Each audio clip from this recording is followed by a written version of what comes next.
Bismillahirrahmanirrahim. Assalamualaikum warahmatullahi wabarakatuh. Alhamdulillahirabbil alamin. Allahumma sholli ala Muhammad wa ala ali Muhammad. Puji dengan syukur kehadirat Allah Subhanahu wa taala. Alhamdulillah, pada kesempatan kali ini kita bisa berjumpa lagi di audio Rahasia Guru Dahsyat. Yang mudah-mudahan Bapak dan Ibu semua dalam lindungan Allah Subhanahu wa taala. Pertama-tama marilah kita panjatkan puji dan syukur kehadirat Allah Subhanahu wa taala yang alhamdulillah telah memberikan kita banyak kesempatan, telah memberikan kita banyak kesehatan, kenikmatan yang mudah-mudahan senantiasa kita selalu menjadi hambanya yang selalu bersyukur kepadanya. Salawat dan salam marilah kita sama-sama haturkan kepada junjungan Nabi kita Muhammad Sallallahu Alaihi Wasallam, yang mudah-mudahan kita senantiasa menjadi umatnya yang selalu istiqomah di jalan yang telah beliau ajarkan kepada kita semua.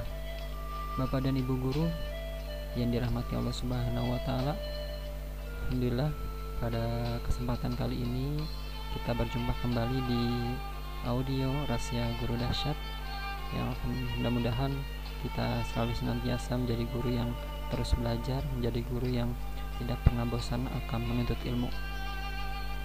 Bapak dan Ibu guru, pada kesempatan kali ini kita masuk di materi yang ke-14. Mudah-mudahan Bapak dan Ibu guru sudah mendengarkan di audio-audio Rahasia Guru Dahsyat yang sebelumnya, karena tentu saja audio tersebut sangat bermanfaat buat kita semua. Berbicara tentang hypnoteaching, mungkin Bapak dan Ibu sudah pernah mendengar ya apa itu hypnoteaching. Ya, pada kesempatan kali ini kita akan mengulas apa sih manfaat hypnoteaching dan bagaimana caranya. Nah, sebelum kita masuk ke materi tentang hypnoteaching, mungkin Bapak dan Ibu sering mendengar tentang yang namanya hipnosis. Ya, hipnosis atau kenal dengan hipnotis ya. Nah, pada dasarnya kedua kata tersebut memiliki makna yang berbeda. Kalau hipnosis itu berhubungan dengan ilmunya. Nah, kalau hipnotis itu berhubungan dengan orangnya. Nah, orang yang melakukan hipnosis namanya hipnotis. Nah, hypnoteaching itu merupakan bagian dari ilmu hipnosis. Ya, tadi hipnosis itu bagaimana cara masuki alam bawah sadar. Nah, mengenai hypnoteaching ini tentunya kita menggunakan bahasa-bahasa yang berhubungan dengan alam bawah sadar, yang nantinya dengan penggunaan kata-kata tersebut itu masuk ke dalam pikiran bawah sadar siswa kita. Ya, mungkin Bapak dan Ibu guru sering mendengar tentang hipnotis yang berkaitan dengan ilmu kejahatan, alam gaib, dan lain sebagainya. Padahal ilmu ini bisa kita manfaatkan di dalam pembelajaran kita. Tentunya kita bisa ilmu ini bisa bermanfaat untuk meningkatkan daya ingat, konsentrasi, dan tentunya insya Allah bisa meningkatkan motivasi dan prestasi siswa. Perlu diketahui bahwa ada Bapak dan Ibu guru bahwa kesuksesan seorang itu lebih dipengaruhi oleh pikiran bawah sadarnya. Nah, ada porsi yang mesti kita ketahui bahwa 20% pikiran mereka itu berada di alam sadar, dan pikiran bawah sadar ternyata lebih besar lagi, sekitar 80%. Tentu ilmu ini terkesan aneh karena memang pada saat kita mengajar kita lebih mengandalkan alam sadarnya. Kenapa kita tidak pakai cara baru, yaitu dengan cara menggunakan ilmu yang menggunakan alam bawah sadar? Insya Allah akan sangat bermanfaat di dalam pembelajaran kita. Lalu bagaimana cara menerapkannya pada saat kita mengajar? Nah, ada beberapa cara bagaimana kita bisa masuk ke dalam pikiran alam bawah sadar siswa kita. Nah, saya singkat dengan istilah RIFER, RIFER ya, RIFER. R yang pertama itu repetition, yang artinya pengulangan. Nah, mungkin Bapak dan Ibu guru ketika kita melihat sebuah tayangan iklan di televisi, ketika saya sebutkan air minum mineral, maka yang ada di pikiran kita adalah aqua. Ketika kita menyebutkan pasta gigi, maka yang ada di pikiran kita adalah Pepsodent dan lain sebagainya. Ternyata apa yang sering diulang itu akan masuk ke pikiran alam bawah sadar. Nah, inilah teknik yang pertama, yaitu dengan cara pengulangan. Artinya bahasa-bahasa yang kita ingin tanamkan di otak siswa harusnya bisa kita ulang bahasa-bahasa tersebut. Nasihat-nasihat tersebut kita ulang. Insya Allah akan masuk dan kuat di pikiran alam bawah sadar. Nah, itu yang pertama dengan cara repetition atau pengulangan. Dan yang kedua, imitation atau dengan cara meniru. Nah, mungkin ini juga cara yang kita kenal dengan istilah ATM, amati, tiru, dan modifikasi. Metode ini telah banyak dilakukan oleh bangsa Cina. Ya, tentunya kita semua paham bangsa Cina itu bangsa yang dikenal dengan peniru. Apapun produknya, apapun produk yang kita miliki, ya itu mereka tiru. Bangsa Cina itu pandai meniru. Nah, kalau dalam pembelajaran ini bisa dengan cara namanya itu KKN, ya istilahnya KKN atau PKL, praktek kerja lapangan. Nah, itu dengan cara meniru dulu.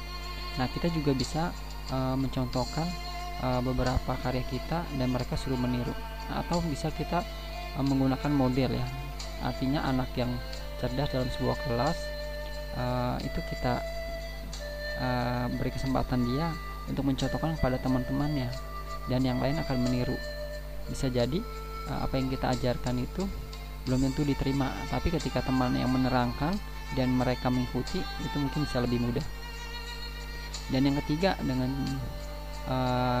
figur, ya atau orang yang dikagumi. Nah, artinya Bapak Ibu sekalian, di sini kita mesti bisa menjadi figur mereka, dan itu akan lebih mudah pelajaran kita untuk diterima oleh mereka. Artinya ketika kita sudah menjadi figur mereka, itu akan lebih mudah menarik mereka untuk mengikuti apa yang kita inginkan. Nah, tentu Bapak Ibu dan Ibu sekalian, mereka itu siswa kita tentunya, ya itu mereka itu sebagai pengekor, ya kalau bisa dibilang pengekor, generasi pengekor.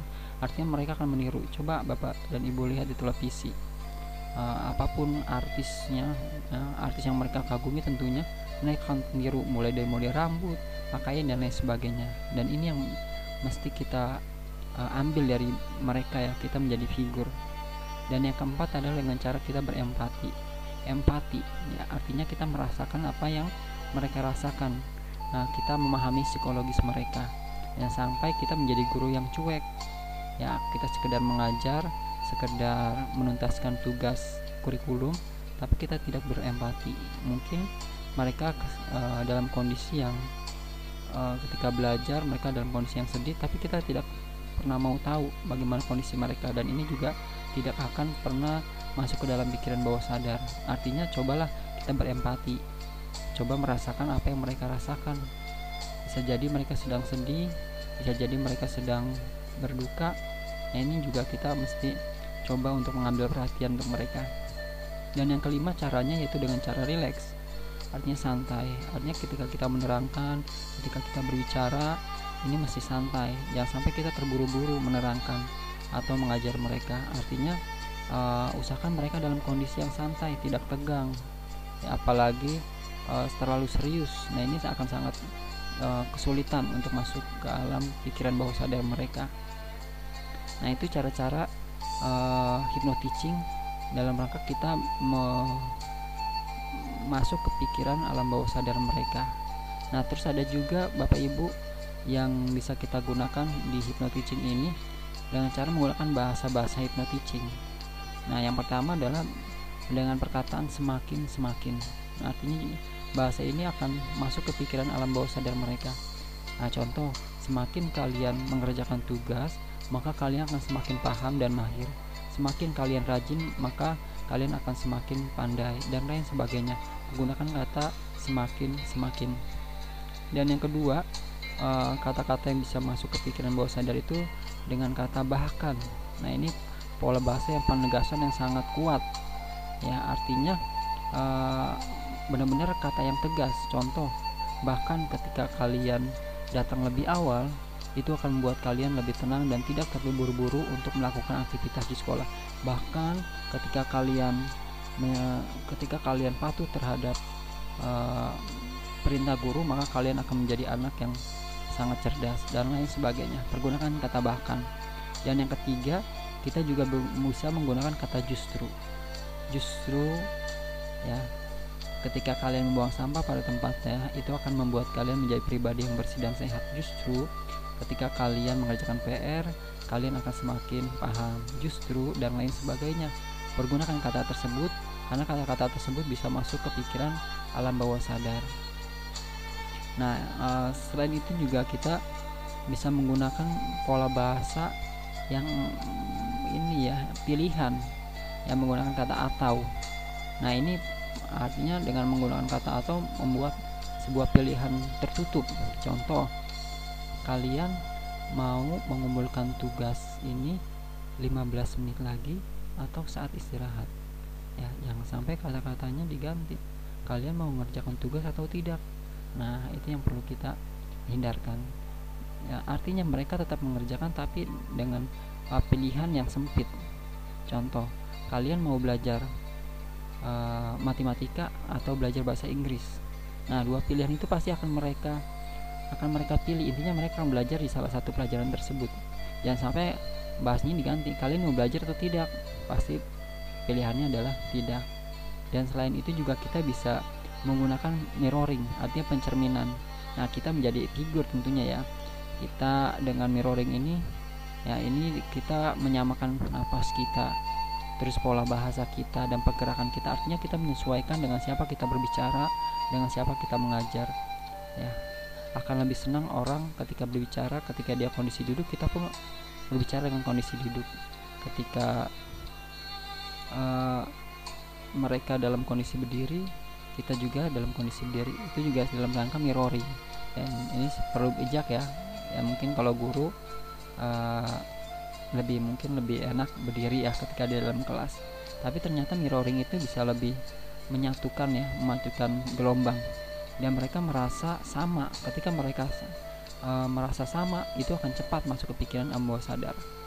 Ya, itulah bahasa-bahasa yang bisa kita gunakan di dalam pembelajaran. Nah, ini pola bahasa hipnosis yang dikatakan dengan namanya hypnoteaching. Nah, ini juga tentunya akan sangat membantu kita di dalam pembelajaran.